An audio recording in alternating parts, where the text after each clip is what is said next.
Welcome to this edition of NBC News with reporters Alicia Freeberg, Kylie Egan, Tatiana Perez, Tom Clark, Abby Hauser, Jackie Osborne, Rashika J. Priar, and Kids in the Hall reporter Paige Meyer. Now here's NBC anchor Mark Iannuzzi. Hello and welcome to this edition of NBC News. Our reporters have done their research and they're hitting the halls to bring you the news here in Comic Country. In today's advanced digital society, everyone seems to have an app to make life easier. As Alicia Freeberg reports, even Stugo has an app for that. Have you been wondering what's going on in Mason student government? Well, there's an app for that. The students from this program have teamed up with Sparked, an up-and-coming app, in order to make a little bit of extra cash for MHS Stugo. You're basically supposed to publicize the app and get people to download it, and as long as you download it and it's connected through Facebook, so it says like on Facebook that you go to Mason High School, so then they'll add $1 and that's how we're getting the funds for student government. Student government provides many services for the school and the community, and with funds generated from the purchase of this app, they will be able to expand their charitable efforts. Basically, we're trying to create a fund that we can donate to other organizations. Like, I know for MASC, we help a lot with paying for speakers that come in February, like for Black History Month, and then also NHS, we help donate to them for the neon dance. So we're just trying to help other organizations succeed like student government does. This app will not only allow Stugo to expand their services, but it will also give students involved more opportunities and help them to feel a larger part of this organization. We're encouraging a lot of just regular members to spread the word, so I think that they feel like that's an important role that they have, and they can directly like ask their friends like, hey, did you already download the app? So they can already get like an immediate sense of, wow, I've already helped to donate $5 to student government. While most students are downloading apps such as Snapchat, Twitter, and Instagram, the students from Stugo are downloading a different app and finding a unique way to fund their program. I'm Alicia Freeberg, NBC News. While most people like to entertain themselves with iPhones, Twitter, and Facebook, there are still some guys who like to get outside and get a little dirty. Kylie Egan has the story. While many Mason High School students have hobbies such as playing the field, running through Mason, or rehearsing their scripts, this group of guys would much rather spend their time riding around on nothing more than a small piece of plastic with tiny rubber wheels. Well, you know what? First interest in me in pennyboarding was a couple years ago. We were longboarding, and my brother, searching the web, found penny boards. At first, didn't really like them. They're small. But then he wanted to really get one, but he had no money. So I bought one just to make him mad. While many 16-year-olds are busy scheduling their driver's tests, sophomore Caleb Walden doesn't think it's necessary now that pennyboarding has become a part of his daily life. I board to school every day, and that's just great. It gets you active before school, gets you up. I'm ready to learn, and I just think it's a great experience.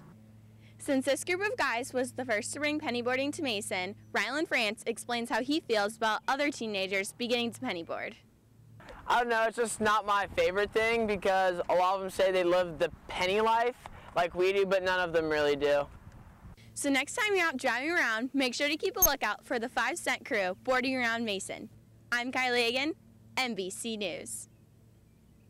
Some students like to use what they wear to express themselves. Tatiana Perez has the story of how what students wear says a lot about their personality. As many high school students wake up and throw on the first thing they see in the morning, some MHS students put a little extra thought into it, using fashion statements to convey their bold personalities. While several high school students enjoy playing video games, senior Emily Black enjoys wearing them. I've been playing for 6 years. Video games are a really, really big part of my life. Not so much like playing the video games, but like it kind of gives you an outlet. I've got pretty much a World of Warcraft t-shirt for every day of the week, and I got my first tattoo like a month ago, and I've got a horde symbol on my shoulder, and it says victory or death in Orcish. Not only will Emily be seen sporting her World of Warcraft t-shirts daily, but also a piece from her gaming equipment. By taking classes such as jewelry making, Emily and her friends have been able to come up with creative ways to now wear their gaming sets. It's just a controller that's like hollowed out on the sides so that like I can fit it over the belt. MHS student Maeve Morris not only shows her bright personality through her smile, but also her style. By wearing cheerful colors and matching unique patterns that she many times creates, Maeve truly shines from a mile away. I like skirts and colorful patterns and statement pieces, and I think they just express yourself a lot better because you see so many people in the halls are wearing the exact same thing, and no one can tell what your personality is like from that. Maeve not only chooses her own clothes, but also creates them. By crafting her own wardrobe, Maeve's fashion statements represent her ideas and character to a T. Making my own clothes helps people see me because although I can express myself through like other clothes that I buy from other designers, when I make my own clothes, it's my own ideas and all my work and stitching and just idea put into life, so it's purely Maeve. MHS sophomore Michael Carlin takes motivation to a whole new level. By sporting motivational t-shirts daily, the inspirational quotes on the shirts help bring out his support and enthusiasm for himself and others. Well, I wear motivational t-shirts, such as this one that says haters equals motivators, and I've got a bunch of other ones. And these t-shirts like just express me because I'm always like trying to motivate myself and also motivating others just to do better and also like try your hardest at everything you do, and it just gives me pride and whenever I wear them, it's how I express myself. High school can many times be an intimidating place to experiment with new trends. Sometimes these fashion statements can cause a stir in a conservative high school setting. Some students are aware of these risks, but still like to take chances to let their personality shine. The general people, it's kind of like, oh, that's kind of weird, but you know, my friends are really into it. My boyfriend's really into it too. We do a lot of gaming together because it's one of those things that we can, you know, get online and play together. When I meet new people, they're always like intrigued about what I wear because they can just see it's different. But I think a lot of people appreciate what I wear and appreciate that I know who I am, and I'm proud of that because so many people are trying to figure out who they are. So when they can tell that I know who I am, they're like, oh, I respect that because I want that.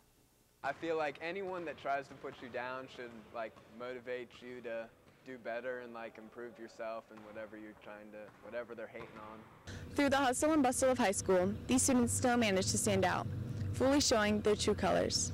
I'm Tatiana Perez, NBC News. While fashions can be trendy, so can a popular springtime tradition here at MHS. Nerf wars seem to get everyone excited each spring, but as Tom Clark tells us, there are some legal aspects that students need to look out for. Nerf wars has always been a popular hobby of Mason High School students, but with the season coming to an end, many legal issues have come up. Some have even gotten in trouble with the police, such as Mason High School's own Lincoln Moser. We walked through people's yards with masks and what appeared to be guns in our hands, and I also parked in a fire lane and didn't realize it, and we got the cops calling on us for trespassing.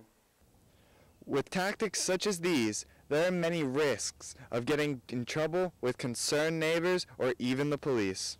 Well, we were a little nervous. I mean, it was the cops, so, and we could have got charged with trespassing, disorderly conduct. I could have had a fine for multiple people, like 2 people in my car at the age of 16, and then also parking in a fire lane. So we were a little nervous, but it wasn't too bad because the cops were pretty cool about it. Staking out and stalking have always played a role in this hobby. This is what adds to the thrill and intensity of the game. However, when the war comes to the footsteps of restaurants and other businesses, different views arise on how legal Nerf wars actually is. Nerf wars, I think, are just dangerous for the pure fact that you're involving what could be perceived as guns. So you're inducing a lot of panic when it comes to that. That's our major concern with Nerf wars. Even with all the legal issues regarding Nerf wars, it looks like it will stay an ongoing tradition. But it will be interesting to see if any major rule changes over the next couple years arise. I'm Tom Clark, NBC News. Softball season is in full swing, and a group of guys are getting into the swing of things by providing the team with some inspirational and sometimes funny motivation. Abby Hauser has the story. Basketball season may be over and the stands are empty at the arena, but that doesn't mean the Black Hole has gone into complete hibernation. A small offshoot group has appeared at fast-pitch softball games. They call themselves the Black Spot, and even though they're a small group, that doesn't mean they don't make a huge impact in their vocal and often entertaining support of the girls' softball team. Sophomore Sam Sprague originally joined the Black Spot to support what the members continue to call the greatest athletic team in the world. Joseph Metzger just brought me in, just casted it out and reeled me in. He just said, hey, all the players are cool and the fans are cool, and You can come and just get inside the catcher's head and they get really mad at us, so I like it. I mean, some people hate us, some people love us. People that hate us are the opposing fans because we're loud and annoying, but softball is the greatest sport in the world. Not only do the members of the Black Spot play a huge role in pumping up the crowd, they also take part in motivating the players. I think they really are entertaining. I like hearing all the things they say. Like when I get up to bat, I always hear hammer time, and so it's entertaining for me and for everyone else to hear what they're coming up with. I think they affect definitely my playing and everyone's playing in a good way because they're really supportive of everyone on the team, and so I think it just helps everyone stay up for the game, even if you do something wrong. Throughout the softball season, the Black Spot does their job in encouraging players and fans, but what really matters to them is having a good time and watching their favorite sport. I'm Abby Hauser, NBC Sports. It's nice to see the guys cheering for the girls every once in a while. And as Jackie Osborne reports, they're a group of artists who deserve some praise as well. Famous author Twyla Tharp once said, "Art is the only way to run away without leaving home." But for two Mason students, their art is taking them much farther than they ever expected. Mason High School students Elizabeth Bransford and Brittany Dotson were two of the many lucky students across the country whose works of art were chosen as Scholastic National Gold and Silver winners. I was shocked. I remember she told me something exciting. She had a note on my desk. So I went over there and she was like, "Guess what? You're a national finalist." And she gave me a huge hug and she told me everything. But I don't know. I expected to be really happy. She was so happy. I wanted to be happy, but I was in shock and I wasn't sure if I believed her, and I don't know. It was exciting, but it really hit me after school when I got home, and then I was really excited. I was so happy, and I was honored because there's a lot of really talented people that enter their artwork, and to know that mine was chosen, it feels really good. While these two finalists may stand in shock over their recent success, art teachers Karen Witham-Walsh and Audrey Gorman were anything but surprised. I was completely elated. When I saw her name, my heart leapt into my throat, and I couldn't wait to see her. So I left her a goofy note on her cupboard where she keeps her things in my room, and as soon as she came over, I gave her a big hug, and I got teared up. I was so excited. I can't even describe. I was almost in disbelief. I'm like, was this a repeat list? And then I realized that no, it was the national list. So it was very exciting.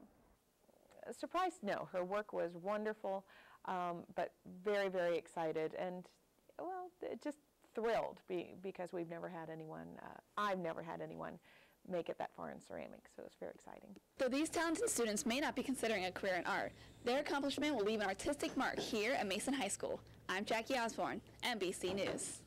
While these artists are being recognized for their artwork, there are some forms of art that can come with a stigma. Rashika Jaiporia brings us the story of how art can affect your career opportunities. In the past, getting tattoos meant not only making a permanent mark on your body, but also a permanent mark on your character. However, in the corporate world, the perception of tattoos is gradually changing to show that tattoos aren't always viewed as a negative. Tattoos are a way for young people to distinguish themselves or carry a treasured memory around with them forever. Although, like most trends, tattoos can be risky when it comes to getting the approval of others, especially potential employers. It's getting more accepted, but still, if you have a tattoo that's visible, if you're going to visit customers or visit suppliers or make presentations to trade groups, certainly that tattoo that's someplace visible could kind of affect how people perceive you. Mason senior Matt Stevens acknowledges that he might face judgment in the future because of his tattoo, but still wears it with pride.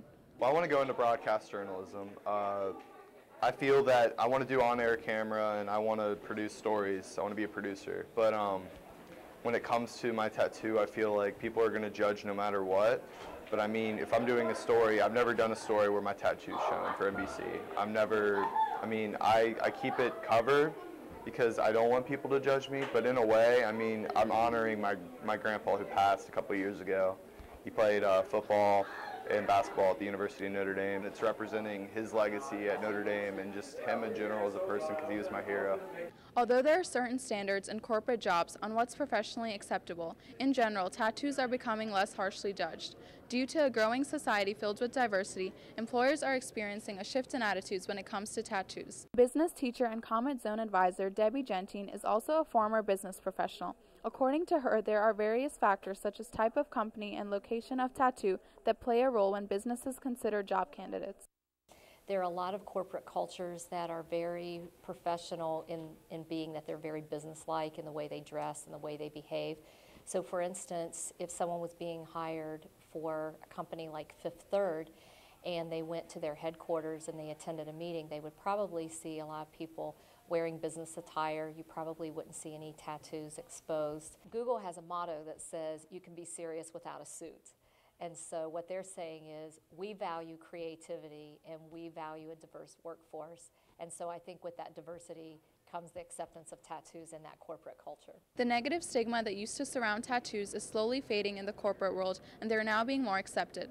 Nevertheless, it is advisable to refrain from sporting a face tattoo to a future job interview. I'm Rashika J. Priyar, NBC News. Typically in our Kids in the Hall segment, we focus on kids. But today, Paige Meyer brings us a unique twist on this popular segment. Usually during Kids in the Hall, we talk to the students who have something they would like to share or a memorable moment. But today, we've decided to ask the teachers, what's your most embarrassing moment in front of the class? I decided, just to freak my students out, that I would run into the room and I would slide across the floor, which would have been great, except as I slid across the floor, my leg caught and it folded up underneath me, and I ended up getting like a rug burn on my thing and tearing my pants and looking like an idiot in front of my students. I had high heels on and my pants were a little too long, and my cuff of my pants got caught in my heel, and I took a nosedive in the middle of the hallway. I was kind of wrestling around with a kid in class and tried to take him back to his seat and caught my side of my pants on the table and ripped it from my belt loop all the way down the side of my pants. Had to spend the rest of the day in gym shorts and dress shoes. That was pretty impressive. So I was trying to explain to the class about using antibiotic discs, and I accidentally inverted the S and the K. So you figure out what I said. My students were reading the book In Cold Blood, and some of the characters' names are Nancy and Perry and Dick and Herb, and we were doing a character profile, and I was shouting which characters each group wanted. So I said, who wants Perry? Who wants Herb? And then I shouted, who wants? And I named the character I already named, but it didn't sound very appropriate. I taught an entire class with my fly down. When I was teaching at the middle school, and we were doing the Midsummer Night's Dream, and there's a character in the Midsummer Night's Dream by the name of Puck. Puck. And we were talking about how Puck felt, and I accidentally switched the beginning letters of those two words. The most embarrassing moment? Well, the trick is to just always be embarrassed, so then nothing. How about right now? This is my most embarrassing moment. Whether it's ripping your pants or falling down the stairs, most teachers have had their fair share of embarrassing moments. I'm Paige Meyer, NBC News. Thank you for watching this edition of NBC News. For everyone in front of and behind the camera, I'm Mark Iannuzzi.